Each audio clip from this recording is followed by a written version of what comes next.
Shalom jemaat Tuhan, kita kembali kepada pelajaran dalam PIK, Pembinaan Iman Kristen nih, dengan tema evaluasi terhadap ajaran doa peperangan. Ya, kita tahu bahwa dalam Alkitab mengatakan hati-hati, berwaspada, karena musuh-musuh umat Tuhan adalah berkaitan dengan roh-roh yang ada di udara. Itu adalah ajaran firman Tuhan, kita harus berhati-hati.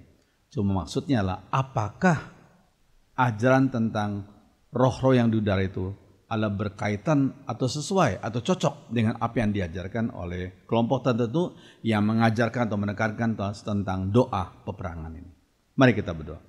Mohon Roh Kudus urapi hambamu, mensensor tutur kata sikap hambamu, dan setiap kami yang mendengar dan menontonnya, Tuhan bimbing kami dengan Roh Kudus, Roh kebenaran, dalam nama Tuhan Yesus. Amin.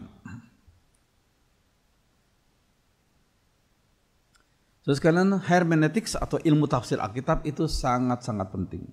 Kalau seorang mau jadi pengkhotbah, dia harus belajar hermeneutik, bagaimana menafsirkan bagian-bagian firman Tuhan ini. Setiap kitab disebut dengan istilahnya sendiri. Ada kitab Kejadian, disebut kitab sejarah, ya. Ada kitab, berbagai macam kitab. Dia harus mengerti dan memahami itu kitab itu termasuk klasifikasi kitab apa dan bagaimana cara menafsirkannya. Itu harus kita pahami, ya. Kemudian dikatakan sebagian pengkhotbah sangat hebat homiletikanya, yaitu ilmu berkhotbah, tetapi hermeneutikanya, ilmu tafsir Alkitab perlu dievaluasi. Ya. Homiletikanya hebat, ilmu berkhotbahnya hebat, tapi ilmu tafsirnya, hermeneutikanya perlu dievaluasi. Terkadang penilaian sebagian orang terhadap suatu gerakan bukan pada kebenaran firman Tuhan, tetapi pada hal-hal yang pragmatis. Nah itu, ya. Terkadang penilaian sebagian orang terhadap suatu gerakan bukan pada kebenaran firman Tuhannya, tapi kepada hal-hal yang pragmatis, hal-hal yang praktis saja. Ya.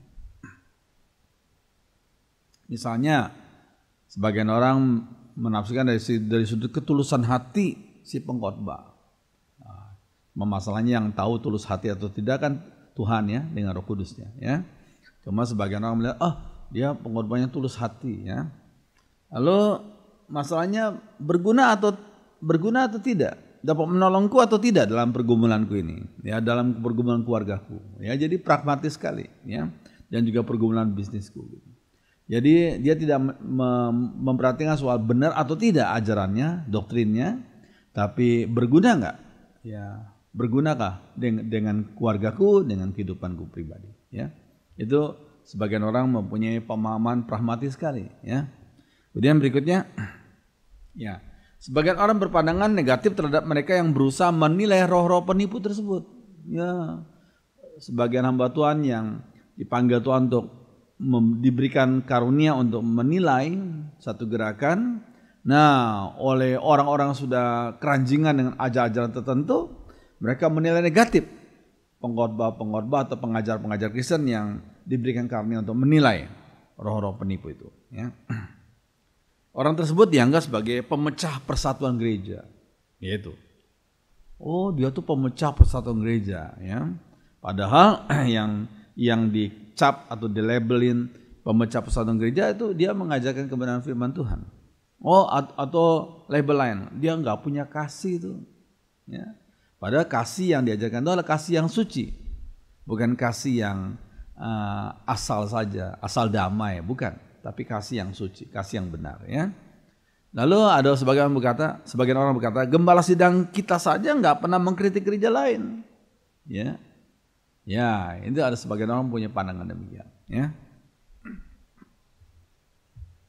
Lalu tanggapannya apa? Kita lihat dalam apa yang Rasul Paulus ajarkan dalam 2 Timotius 4 ayat 1 dan 2. Di hadapan Allah dan Kristus Yesus yang akan menghakimi orang yang hidup dan yang mati, aku berpesan dengan sungguh-sungguh kepadamu demi penyataannya dan demi kerajaannya. Beritakanlah firman, siap sedialah baik atau tidak baik waktunya, nyatakanlah apa yang salah, nyatakan apa yang salah, tegurlah dan nasihatilah, itu firman Tuhan katakan, ya, dengan segala kesabaran dan pengajaran. Itu Rasul Paulus Dibimbing oleh Roh Kudus mengatakan dan menuliskan bagiannya. Nyatakanlah apa yang salah, tegurlah dan nasihatilah dengan segala kesabaran dan pengajaran. Ya, Roh Kudus tidak takut diuji itu. Roh Kudus tidak takut diuji. 1 Yohanes 4 ayat 1. Saudaraku yang kekasih, janganlah percaya akan setiap roh. Janganlah percaya akan setiap roh. Tapi ujilah roh-roh itu. Apakah mereka berasal dari Allah? Sebab banyak nabi-nabi palsu yang telah muncul dan pergi ke seluruh dunia. Ujilah roh-roh itu. Janganlah percaya akan setiap roh. Itu firman Tuhan mengatakan demikian. 1 Yohanes 4 ayat 1. Oke. Roh-roh jahat bisa melakukan tanda-tanda sensasional. Bahkan berani menggunakan nama Yesus. Yesus dalam tanda kutip. Di beberapa negara, khusus yang dari latar belakang budaya Spanyol, ya, nama Yesus itu sering dipakai untuk nama orang-orang tertentu. Saya punya teman, ya, dari denominasi tertentu yang menjadi bagian administrasi dalam bidang misi, namanya Cora de Jesus, ya, Cora de Jesus, Yesus, ya. Jadi hati-hati dengan sebagian orang yang melakukan tanda-tanda sensasional, ya. Tetapi kalau kita kaji, kita evaluasi dengan firman Tuhan, ternyata nggak lulus, ya. Roh-roh jahat bisa lakukan tanda-tanda sensasional, bahkan berani menggunakan nama Yesus, ya. Matius 7 ayat 15-20. Waspadalah terhadap nabi-nabi palsu yang datang kepadamu dengan menyamar seperti domba, tetapi sesungguhnya mereka adalah serigala yang buas. Menyamar, ya. Nah, kita harus hati, ya, belajar firman Tuhan yang sungguh-sungguh sehingga kita bisa membedakan mana yang putih, mana yang abu-abu, mana yang hitam, ya. Oke. Pada hari kiamat banyak orang akan berkata kepadaku, Tuhan, Tuhan, bukankah dengan namamu kami sudah menyampaikan pesan Allah? Dan bukankah dengan nama Tuhan juga kami sudah mengusir roh-roh jahat serta mengadakan banyak keajaiban? Tetapi kata Yesus, aku akan menjawab, aku tidak mengenal kalian. Waduh. Ya. Pergi dari sini kalian yang melakukan kejahatan. Hati-hati, ya, kita harus ingat ini. Matius 7 ayat 15 dan ayat 22 dan sampai 23. Nabi-nabi palsu itu suka menyamar. Menyamar dengan hal yang mirip benar. Yaitu putih, kita kadang-kadang melihat kuning muda sama dengan putih, padahal sudah bukan putih lagi, ya, atau coklat muda, ya. Kita terus belajar sehingga kita bisa peka yang mana yang benar, mana yang mirip benar, ya. Selanjutnya, menurut kelompok spiritual warfare, nah ini kelompok spiritual warfare, pada dasarnya kita sebagai umat Tuhan harus berperang, berperang melawan kekuatan dan kuasa di udara agar Allah dapat menaklukkan suatu teritori. Jadi sebelum Injil Tuhan diberitakan kepada satu daerah, kita harus perangi dulu itu, ya, kita harus berang melawan kekuatan kuasa di udara agar Allah dapat menaklukkan suatu teritori. Ya, tanggapan. Kita harus ingat Mazmur 24 ayat 1. Mazmur Daud, Tuhanlah yang empunya bumi serta segala isinya. Jadi Tuhan yang empunya bumi dan segala isinya, semua kampung, semua kota, semua daerah, baik yang disebut dengan daerah Kristen maupun daerah non-Kristen, semua, ya, Tuhanlah yang punya bumi serta segala isinya dan dunia serta yang diam di dalamnya. Kita harus ingat itu, ya. Tuhan sebagai pemilik bumi dan segala isinya, iblis itu hanyalah preman saja, bukan pemilik daripada daerah itu.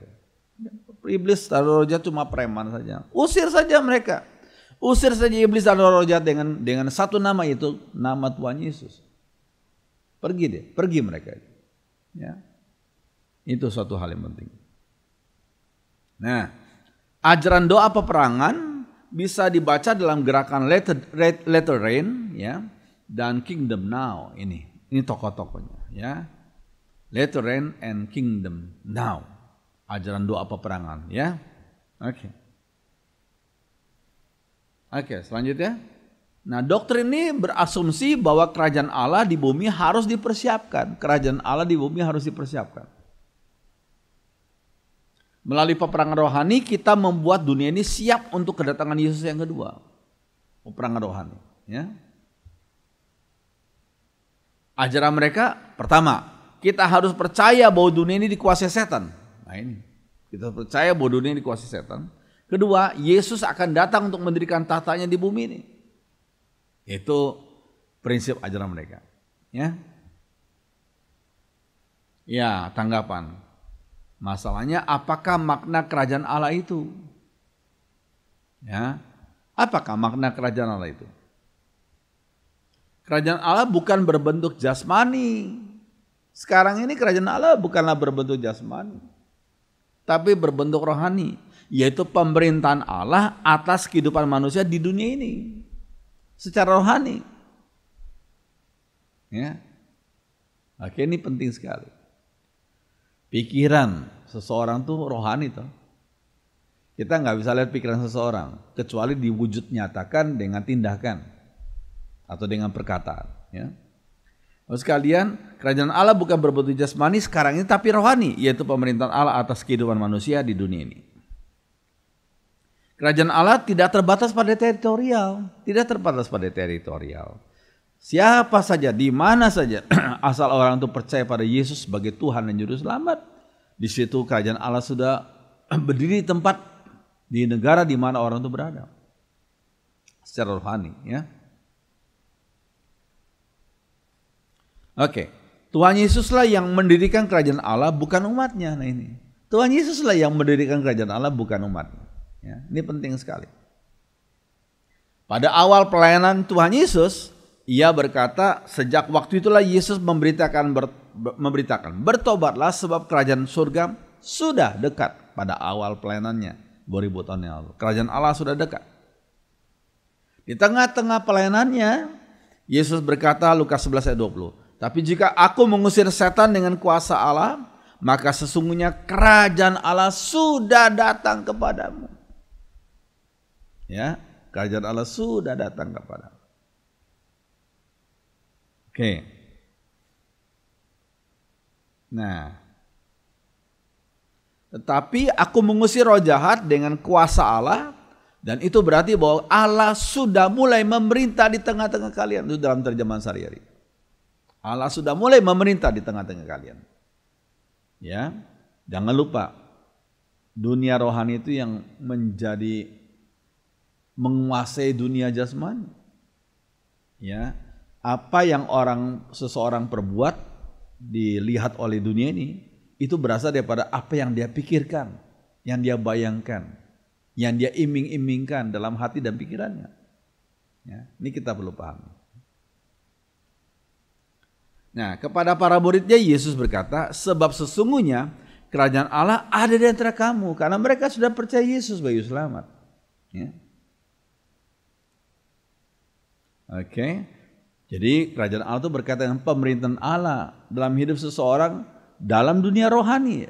Nah, kalau Allah memerintah dalam dunia rohani akan berdampak pada hal yang kelihatan, akan ada perubahan sikap, perubahan tingkah laku. Ya. Oke.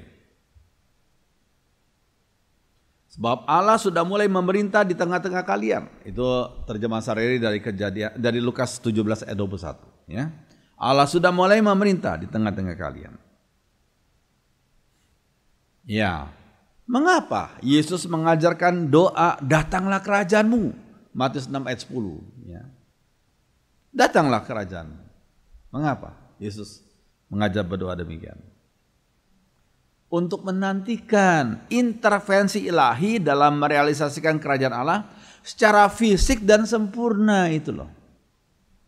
Ya. Itu kalau kita berdoa datanglah kerajaanmu berarti untuk menantikan intervensi ilahi di dalam merealisasikan kerajaan Allah secara fisik dan sempurna. Oke? Ya. Sekarang masalahnya apakah umatnya bisa mempercepatnya?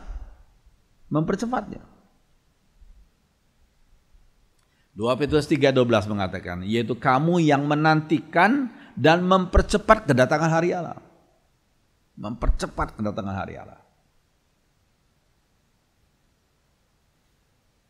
Oke, sekarang bagaimana caranya? Bagaimana kita mempercepat kedatangan hari Allah itu? Ya, ini Matius 24 ayat 14. Dan Injil kerajaan ini akan diberitakan di seluruh dunia.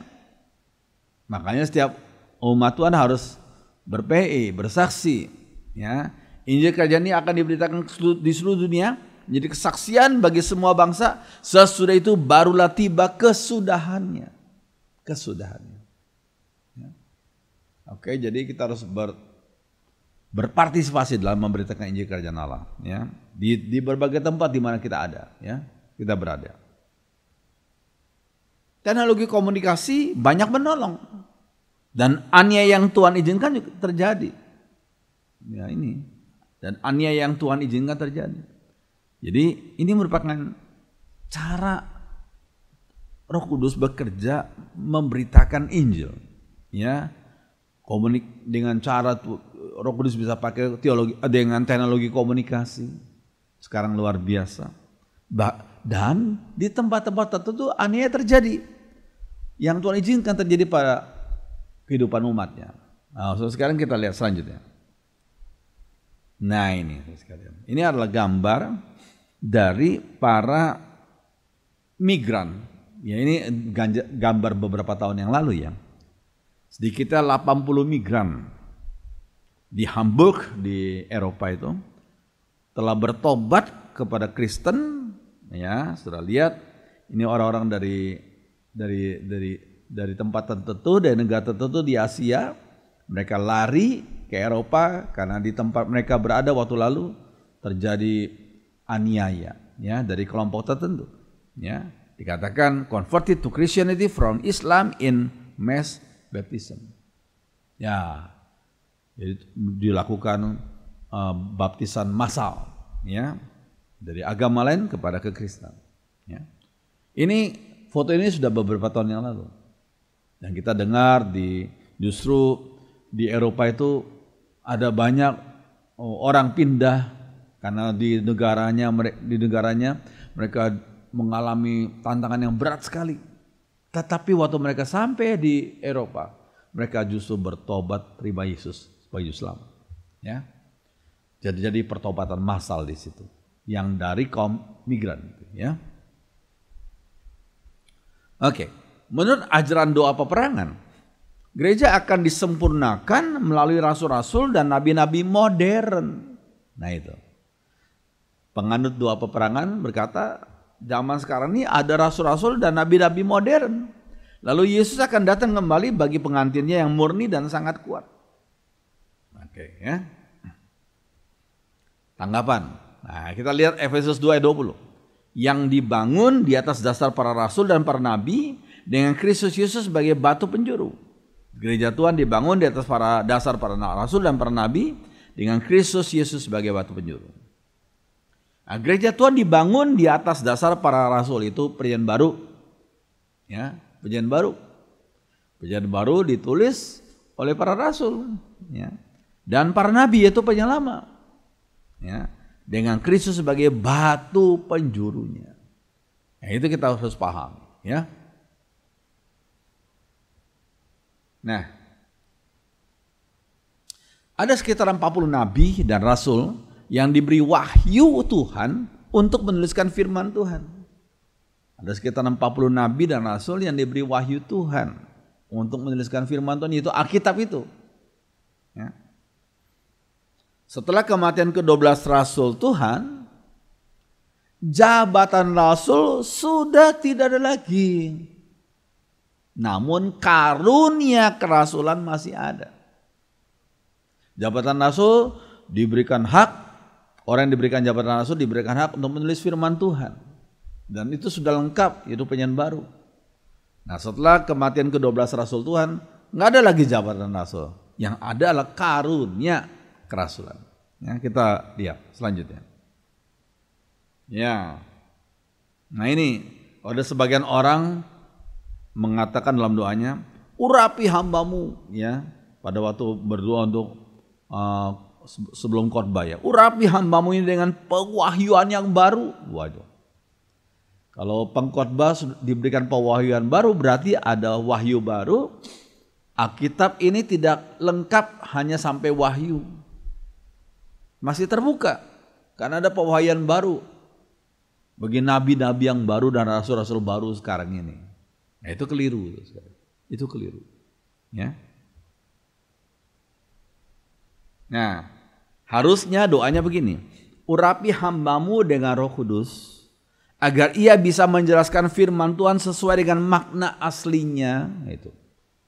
Dan mengaplikasikannya dalam kehidupan sehari-hari. Nah itu. Jadi Alkitab sudah lengkap, firman Tuhan sudah lengkap. Ya, ditulis yang disampaikan, yang diterima roh Tuhan sudah memakai para nabi dan para rasul untuk menulis Alkitab secara lengkap. Dan sudah selesai sampai kitab Wahyu itu. Nah sekarang kita yang hidup setelah zaman Nabi dan Rasul, kita minta Roh Kudus membimbing kita sehingga kita bisa memahami firman Tuhan sesuai dengan makna aslinya dan mengaplikasikannya itu dalam kehidupan kita sehari. Jadi kita perlu berdoa untuk hal itu, ya. Nah, sekarang kita bertanya, karunia Rasul itu apa sih? Karunia Rasul itu berkaitan dengan dua tugas. Pertama, karunia Rasul berkaitan dengan tugas pertama menjaga kemurnian iman dan doktrin yang diajarkan kepada jemaat Tuhan. Menjaga kemurnian iman dan doktrin yang diajarkan kepada jemaat Tuhan. Ya, 1 Timotius 4 ayat 16. Awasilah dirimu, hidupmu yaitu etikamu, dan awasilah ajaranmu, doktrinmu. Karena dengan berbuat demikian engkau akan menyelamatkan dirimu dan semua orang yang mendengar engkau. Jadi awasilah etikamu dan awasilah doktrinmu. Itu apa yang Rasul Paulus katakan kepada muridnya atau anak rohani yang bernama Timotius itu. Ya. Karunia ini dilakukan oleh para teolog, yaitu karunia Rasul, ya, karunia Rasul, ya, dilakukan oleh para teolog dan pengajar Kristen. Berdasarkan hikmat Tuhan, mereka dapat membedakan mana yang benar dan yang salah sesuai dengan apa standarnya? Ya standarnya firman Tuhan yang sudah lengkap tertulis dalam Alkitab itu. Sehingga kita semua perlu belajar prinsip-prinsip firman Tuhan yang sudah tertulis dalam PL dan PB. Dan kita menilai berbagai macam pengajaran yang muncul sekarang ini. Ya. Oke. Nah, makna kedua daripada karunia Rasul, mereka rela pergi ke tempat-tempat di mana nama Kristus belum pernah diberitakan. Ya. Tempat-tempat di mana nama Kristus belum pernah diberitakan dan membangun jemaat-jemaat Tuhan di sana. Di tempat di mana nama Kristus belum diberitakan, kemudian mereka pergi ke sana, beritakan Injil, kemudian membangun gereja Tuhan di sana, jemaat Tuhan di sana. Ya. Contohnya William Carey, dia diutus ke India, Adoniram Judson ke Burma, Joseph Kam ke Maluku, Normanson ke Batak. Ya, saudara gambar ini. Ini adalah William Carey. Ini adalah Adoniram Judson ke Burma. Ya. Ini adalah Joseph Kam ke Maluku dan inilah Normanson. Ya, ini orang Batak harus bersyukur karena Tuhan pernah mengutus Normanson hambanya untuk menjadi perintis HKBP, ya, Huria Kristen Batak Protestan, satu denominasi gereja yang termasuk paling besar sedunia. Ya. Oke, puji Tuhan. Nah, mereka tidak berjabatan sebagai rasul. Nah ini. Mereka tidak berjabatan sebagai rasul, tapi berkarunia rasul. Ya, berkarunia rasul.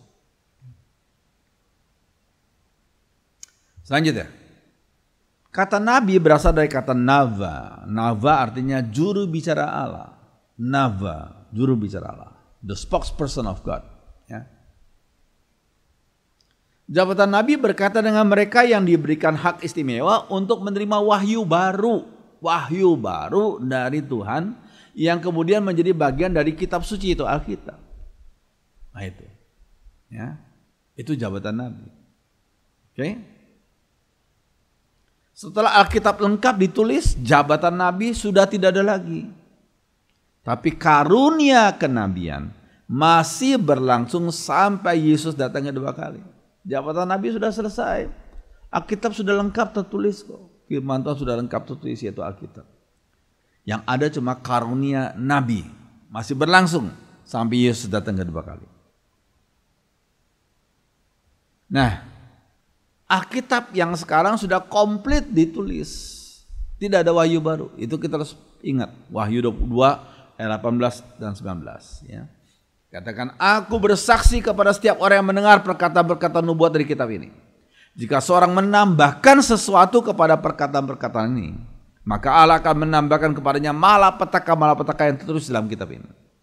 Dan jika seorang mengurangkan sesuatu di perkataan-perkataan dari kitab nubuat ini, maka Allah akan mengambil bagiannya dari pohon kehidupan dan dari kota kudus seperti yang tertulis dalam kitab ini. Jadi sudah lengkap. Firman Tuhan sudah lengkap, yaitu Alkitab. Jangan ditambah-tambah lagi, jangan dikurangi. Ya. Oke. Nah, yang ada pada saat ini Allah yang masih ada sekarang itu apa? Iluminasi, penerangan Roh Kudus agar umatnya memahami firman Tuhan, yaitu Alkitab, secara benar dan mengaplikasikan dalam zaman sekarang ini. Jadi yang sekarang ini, yang ada sekarang bukan satu wahyu baru, enggak. Ya, tapi yang ada adalah iluminasi, penerangan Roh Kudus agar umatnya memahami firman Tuhan, yaitu Alkitab, secara benar dan mengaplikasikannya dalam hidup kita sekarang ini. Ini penting sekali. Ya. Oke. Orang yang mendapatkan karunia kenabian bertugas untuk mengevaluasi kehidupan masyarakat sekitarnya dan berdasarkan standar firman Tuhan. Sekali lagi, orang yang mendapat karunia, bukan jabatan, karunia kenabian, bertugas untuk mengevaluasi kehidupan masyarakat sekitarnya berdasarkan standar firman Tuhan. Ini penting sekali. Ya. Ia mengoreksi, ia menegur dosa, menghibur mereka yang tertindas, menasihati dan membangun masyarakatnya berdasarkan kebenaran firman Tuhan. Ya, baik. Mengoreksi, menegur dosa, menghibur mereka yang tertindas, menasihati dan membangun masyarakatnya berdasarkan kebenaran firman Tuhan. Ya. Ia juga menyampaikan janji berkat dari Allah bagi orang-orang yang taat dan peringatan akan hukuman Allah bagi mereka yang menolaknya. Itu penting sekali. Ya, itulah karunia kenabian. Bukan jabatan nabi, tapi karunia kenabian. Ya. Kelompok spiritual warfare berkata ada grup dari orang-orang spesial yang dipilih Allah untuk menyelesaikan masalah peperangan ini, yaitu peperangan yang bagi mereka peperangan rohani itu, spiritual warfare itu, ya. Tokoh yang terkenal adalah Peter Wagner, Anna Mendes dan Dutch Sheets. Ya, ini Peter Wagner, ya. Ini tokoh yang terkenal. Ini Anna Mendes, ya. Dan ini adalah Dutch Sheets, ya. Tokoh yang terkenal. Ya. Mungkin sekarang sudah tambah lagi, saya tidak tahu, ya, atau berkurang, saya tidak tahu. Ya. Saya harus belajar lagi. Ya. Oke, terus lagi. Nah, mereka mengklaim bahwa hasil dari pergumulan mereka di lokasi akibatnya tembok Berlin runtuh. Itu klaim mereka. Tembok Berlin runtuh itu karena hasil dari pergumulan mereka di lokasi. Ya. Nah ini. Tembok Berlin runtuh yang memisahkan Berlin Barat dan Berlin Timur. Runtuh sekian tahun yang lalu. Ya. Oke. Tanggapan. Runtuhnya tembok Berlin mungkin saja karena doa banyak umat Tuhan di Jerman. Dari berbagai denominasi. Ya, mereka percaya Yesus, mereka berdoa untuk kesatuan Jerman Barat dan Jerman Timur. Ya. Dan juga ada umat Tuhan di negara-negara lainnya yang berdoa untuk hal ini. Ya. Jadi jangan ada satu kelompok tertentu yang mengklaim ini adalah doa-doa kami saja. Tidak. Ya. Tidak hanya kelompok tertentu saja. Ya. Kejadian tersebut sebenarnya adalah untuk kebaikan ekonomi dan politis Jerman, negara Jerman. Ya. Ya, ini ada seorang ibu yang terkenal pada waktu itu, sekarang sudah dipanggil Tuhan, Margaret Thatcher. Waktu itu jadi Perdana Menteri Inggris, ya. Kita lihat beliau sampai nangis. Nangis kenapa? Ketika mendengar berita tentang runtuhnya tembok Berlin, ya. Margaret Thatcher, PM Inggris waktu itu, menangis ketika mendengar kejadian tersebut, runtuhnya tembok Berlin. Menangisnya kenapa? Menangis karena ia gentar atau karena senang? Ya, tafsiran macam-macam, ya. Ia menangis karena gentar atau karena senang? Ya. Oke. Para pengkhotbah spiritual warfare mengajarkan umat Tuhan harus berperang melalui doa. Ya. Mereka harus pergi ke lokasi yang dituju dan melalui doa bendera, nah itu, doa bendera menghukum setan dan roh-roh jahat agar mereka menang. Apakah yang menghukum setan itu umat Tuhan atau Tuhannya atau Tuhan kita? Masalahnya, ya. Oke.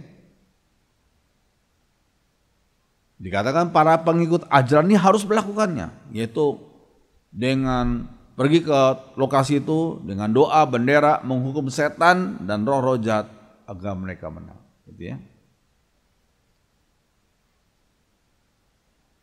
Ya. Alkitab, tanggapannya Alkitab tidak mengajarkan bahwa umatnya dapat menghukum setan dan menghardiknya. Itu Alkitab mengajarkan demikian. Ya, umatnya tidak dapat menghukum setan dan menghardiknya. Lihat pertentangan Mikael dengan iblis. Ya, Mikael itu malaikat Tuhan. Yudas ayat 9. Tetapi penghulu malaikat itu Mikael, ketika dalam suatu perselisihan bertengkar dengan iblis mengenai mayat Musa, tidak berani menghakimi iblis itu dengan kata-kata hujatan, tetapi berkata, kiranya Tuhan menghardik engkau. Malaikat Mikael saja tidak berani, ya, menghakimi iblis. Tapi dia berkata, kiranya Tuhan menghardik engkau. Ya, ini suatu hal yang penting sekali. Ya, tanggapan lanjutan. Allah memanggil umatnya untuk bertahan melawan tipu muslihat roh-roh jahat. Itu Efesus 6 ayat 11. Allah memanggil umatnya untuk bertahan melawan tipu muslihat roh-roh jahat. Semua kuasa iblis dan roh-roh jahat telah itu. Kita harus ingat. Semua kuasa iblis dan roh-roh jahat telah ditaklukkan Yesus dengan kemenangan di atas salib. Kolose 2:15. Itu penting sekali. Ya.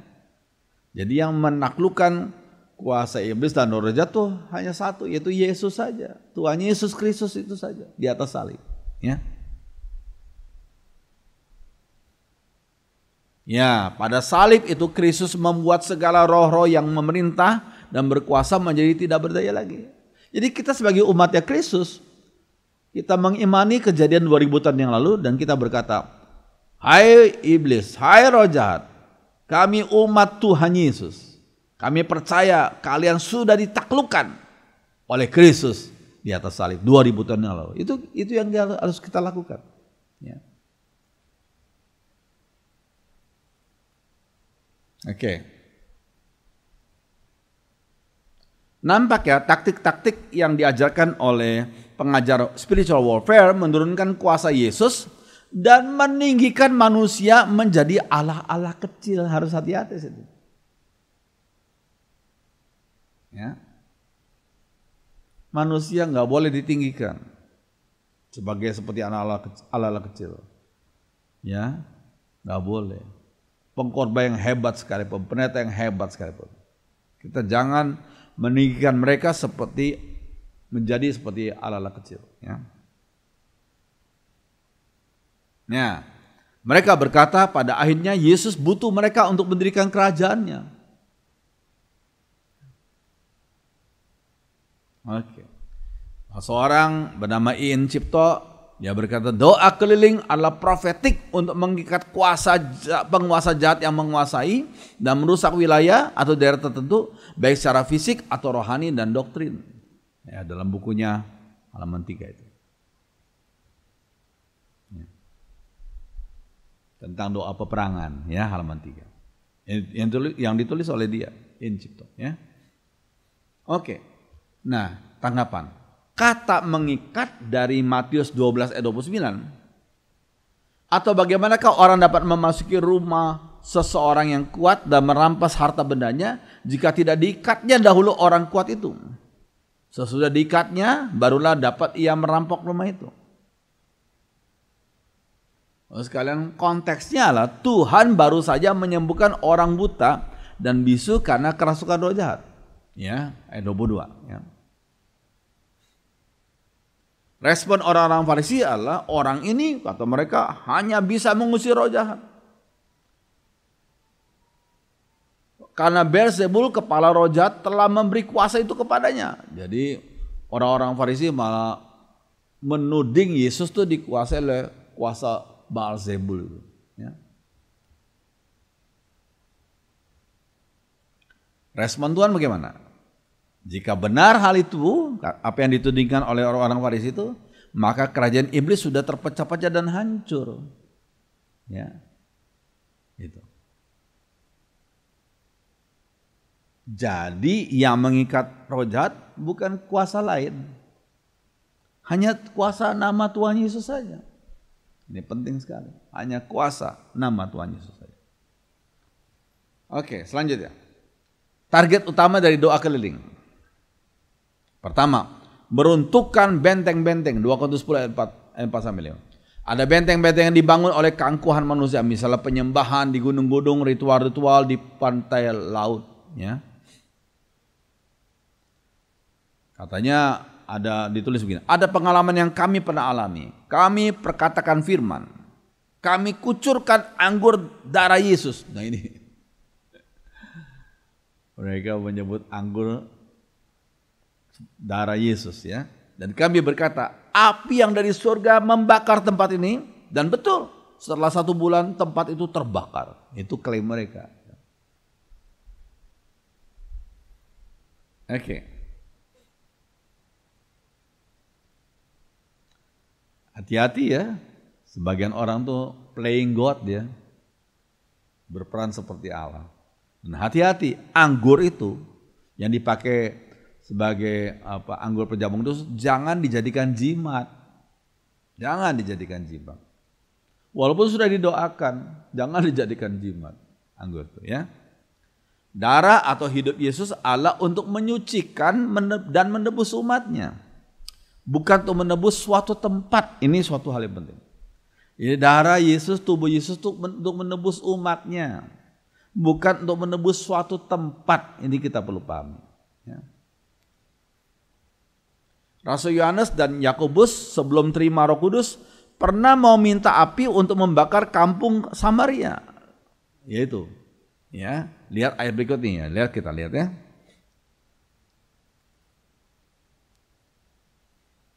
Lukas 9. Tetapi orang-orang Samaria itu tidak mau menerima dia karena perjalanannya menuju Yerusalem. Ketika 2 muridnya yaitu Yakobus dan Yohanes melihat hal itu, mereka berkata, Tuhan, apakah engkau mau supaya kami menyuruh api turun dari langit untuk membinasakan mereka? Akan tetapi ia berpaling dan menegur mereka. Lalu mereka pergi ke desa yang lain. Oke. Nah, yang kedua, mereka berkata menghancurkan pintu gerbang maut. Matius 16 ayat 18. Engkau adalah Petrus dan di atas batu karang ini aku akan mendirikan jemaatku dan alam maut tidak akan menguasainya. Itu kata Tuhan Yesus sendiri ya. Tetapi pengajar pada ajaran ini berkata pintu gerbang maut di mana di tempat itu sering terjadi kecelakaan dan kejadian-kejadian yang merenggut nyawa, pernah terjadi pembantaian. Pintu gerbang tersebut harus ditutup agar hutang darah yang ada tidak merenggut jiwa orang lain lagi sebelum waktunya Tuhan. Nah, itu. Ini ajaran mistiknya mereka. Ya. Oke. Ya, tanggapannya gimana? Ini contoh mengutip ayat, dilepaskan dari konteksnya dan dipakai untuk kepentingan si pengkhotbah. Jangan kita lakukan gitu. Ya. Tentang jalanan yang banyak kecelakaan. Apa sebabnya? Ya mungkin karena kondisi jalannya yang perlu diperbaiki dan diberi rambu-rambu yang cukup. Nah itu. Misalnya ada satu bagian jalan di daerah Bawen menuju dari Semarang ke Ungaran itu ada daerah Bawen. Ya, disebut jalan itu namanya serem ya, merak mati. Kenapa? Karena di tempat itu sering terjadi kecelakaan. Lalu bagaimana? Apakah perlu diusir roh-roh jahat di situ? Ataukah ada cara lain? Ya, saudara sekalian. Ya ini. Oke, sebagai anak Tuhan kita minta selalu Roh Kudus menolong kita, malaikat Tuhan melindungi kita. Ya betul. Tetapi biar kita jangan ngeroh istilahnya, jangan apa-apa. Ini karena ada roh jahat. Ya, tapi coba kita, mungkin itu turunannya begitu panjang sehingga kita perlu bagaimana kita atur lalu lintas di situ, jalanannya bagaimana kita atur sehingga mengurangi dampak negatif daripada jalanan yang panjang itu dan menurun itu. Ya, ini kita perlu paham. Ya. Jadi ini suatu hal yang penting. Ya. Ketiga, mereka berkata mengambil alih dan memproklamirkan wilayah. Ini kutipan dari Ibu In Cipto itu ya. Jangan lupa Matius 18 ayat 18, aku berkata kepadamu sesungguhnya apa yang kamu ikat di dunia ini akan terikat di surga dan apa yang kamu lepaskan di dunia ini akan terlepas di surga. Ya memang itu perkataan Tuhan Yesus ya. Ya, tanggapan. Ini contoh dari mengutip ayat tetapi dilepaskan dari konteksnya. Kita harus ingat. Kalau kita kutip ayat harus kita ingat konteksnya itu apa. Jangan dikutip dilepaskan dari konteksnya untuk mendukung ajaran kita gitu ya. Dalam konteks ayat ini kata mengikat dan melepaskan bermakna hukum, yaitu melarang dan mengizinkan, maksudnya gitu. Melarang dan mengizinkan. Ya. Ya, para rasul Tuhan yang diurapi Roh Kudus diberikan otoritas oleh Tuhan untuk melarang dan mengizinkan dalam hal etika hidup. Ini penting sekali. Ya. Mengikat dan melepaskan di sini dalam konteks melarang dan mengizinkan itu maknanya, ya. Ajaran para rasul dipakai Tuhan untuk menjadi bagian dari dasar gereja, yaitu Efesus 2 ayat 20, ya. Oke.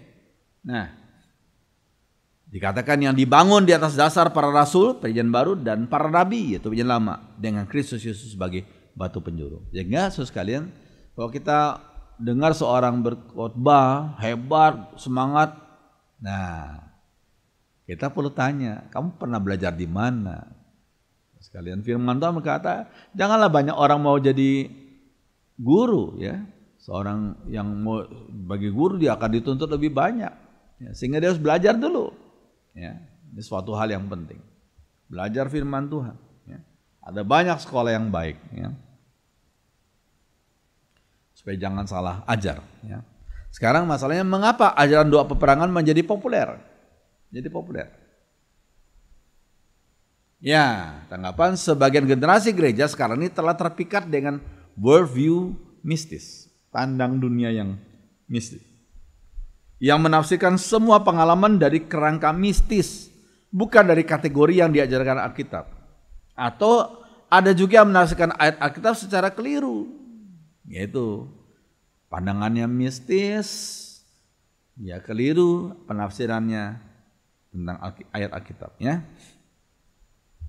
Ya, apa itu mistisisme? Mistisisme adalah paham yang memberikan ajaran yang serba mistis.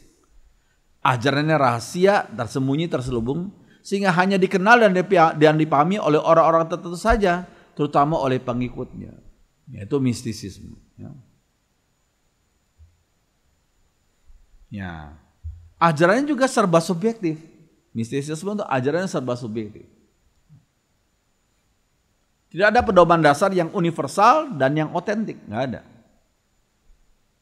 Bahkan para pengajar mistisisme bisa berbeda satu sama lain, ya, bertentangan satu sama lain. Ajarannya bersumber dari pribadi tokoh utamanya itu, sehingga paham mistik itu tidak sama satu sama lain meski membahas hal yang sama. Yaitu karena subjektivisme itu, ya, dari tokoh yang mengajar itu, ya. Oke. Biasanya tokohnya sangat dimuliakan, diagungkan, bahkan diberhalakan oleh penganutnya karena dianggap memiliki keistimewaan pribadi yang disebut berkarisma. Akhirnya dimuliakan, ya, karena berkarisma, ya. Ya. Arthur L. Johnson dalam Faith Misguided, Exposing the Dangers of Mysticism, yaitu atau iman yang ya disalah pahami, ya, misguided, salah bimbingan, exposing the dangers of mysticism, mengekspos bahaya daripada mysticism, dari Moody Press, ya, menggambarkan mysticism sebagai berikut. Ketika kondisi psikologis diterjemahkan ke dalam istilah teologis, nah ini. Ketika kondisi psikologis diterjemahkan ke dalam istilah teologis, hasilnya membawa seseorang untuk menyamai impresi batinnya atau kondisi subjektifnya dengan sebutan suara Allah. Nah ini. Sebenarnya bukan suara Allah, tapi karena apa? Kondisi psikologis saja dari yang bersangkutan, ya. Kondisi psikologis diterjemahkan ke dalam istilah teologis. Teologis menurut pemahaman orang itu, ya. Hasilnya membawa seseorang untuk menyamakan impresi batinnya. Sebenarnya cuma impresi batinnya atau kondisi subjektifnya dengan sebutan suara Allah. Padahal itu bukan suara Allah. Ya. Oke. Nah, orang tersebut cenderung untuk percaya bahwa aktivitas Roh Kudus di dalam dirinya terutama diekspresikan melalui aspek emosional dan aspek keberadaan yang non teori. Nah, itu. Ya. Memiliki pengalaman tersebut dianggap sebagai mengalami keberadaan rohani. Nah, itu. Pada berkaitan dengan aspek emosional dia aja. Ya. Ya, ambil contoh ini.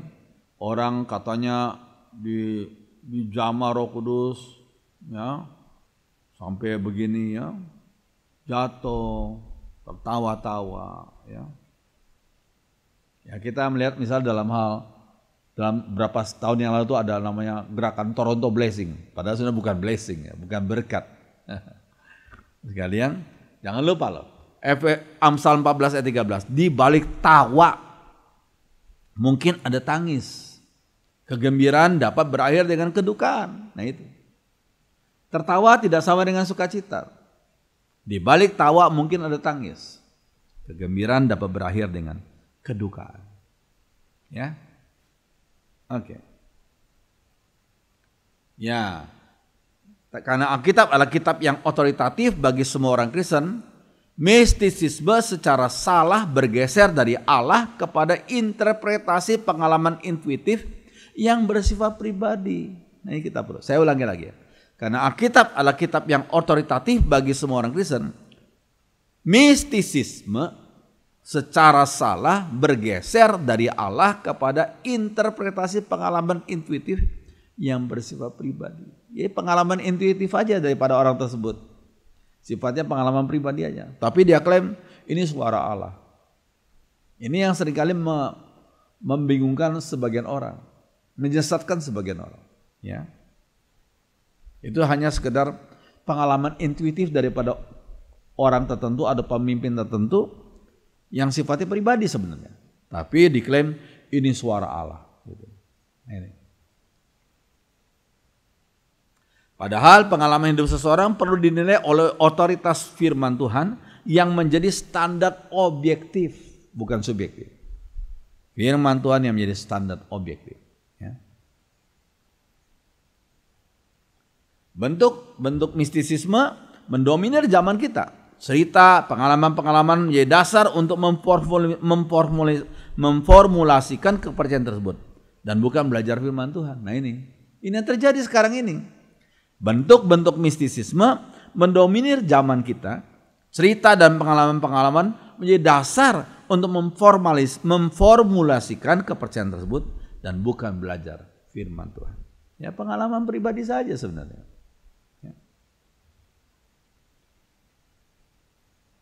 Ya, adalah hal yang biasa bagi para guru doa peperangan untuk memenuhi para pendengarnya dengan berbagai cerita, pengalaman-pengalaman pribadi, yang dari itu semua mereka mengambil kesimpulan yang membentuk pandangan mereka tentang doa peperangan. Pengalaman pribadi, cerita-cerita, ya, diklaim ini dari Tuhan.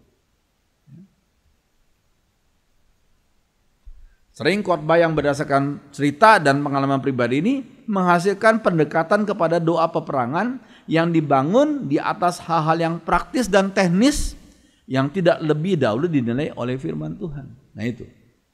Ya, sebagian orang mungkin dia baca ayat itu tapi hanya awal. Udah gitu dia taruh Alkitabnya, dia cerita dah. Dia mendongeng lah.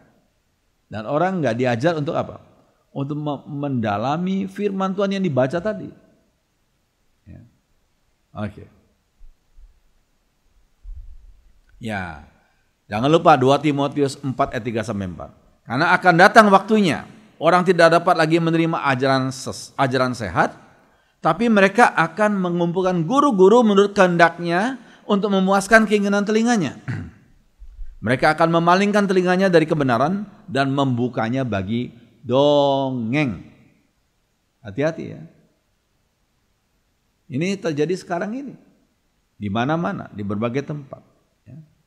Orang lebih senang dongeng dan bukan mencari firman Tuhan yang benar, yang kekal itu. Ya. Biarlah pembelajaran kita, walaupun mungkin tidak terlalu mudah, tapi memberikan kepada kita semacam hikmat, ya, bimbingan.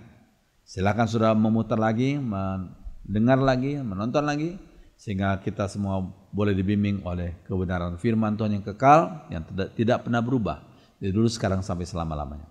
Mari kita berdoa. Terima kasih untuk firman Tuhan, terima kasih untuk kesempatan kami belajar firman Tuhan. Biar Roh Kudus bimbing kami kepada jalan yang benar. Terima kasih. Pimpinlah gereja Tuhan, bimbinglah setiap kami, untuk kami rajin belajar firman Tuhan dan bukan sekedar pengalaman manusia yang sifatnya subjektif itu. Terima kasih, dengarkan doa kami dalam nama Tuhan Yesus. Haleluya. Amin.